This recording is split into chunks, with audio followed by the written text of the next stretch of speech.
नाना पटोले यांनी आज मुख्यमंत्री देवेंद्र फडणवीस यांची भेट घेतली। अशोक खरात प्रकरणामध्ये नाना पटोलेंनी केलेल्या आरोपांनंतर ही भेट होती। काँग्रेसचे नेते नाना पटोले यांनी आज सकाळी मुख्यमंत्री देवेंद्र फडणवीसांची भेट घेतली। मतदारसंघातील काही विविध कामांसंदर्भात ही भेट असल्याची माहिती मिळते।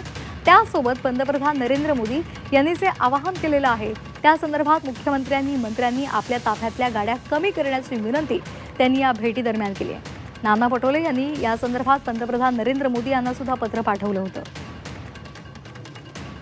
ज्या प्रकरणाने कलंक लावला खरात प्रकरणाने, त्या खरात प्रकरणाबद्दलची ही चर्चा त्यांच्याबरोबर माझी झालेली आहे आणि याच्याबद्दलचं जे कोणी लोक याच्यामध्ये आहेत त्या सगळ्यांवर तातडीनं कारवाई कशी करता येईल त्या पद्धतीचा एक भूमिका आम्ही मांडलेली आहे आणि मग विकासाची जी काही कामं असतात त्याबाबतची चर्चा त्यांच्याबरोबर झाली।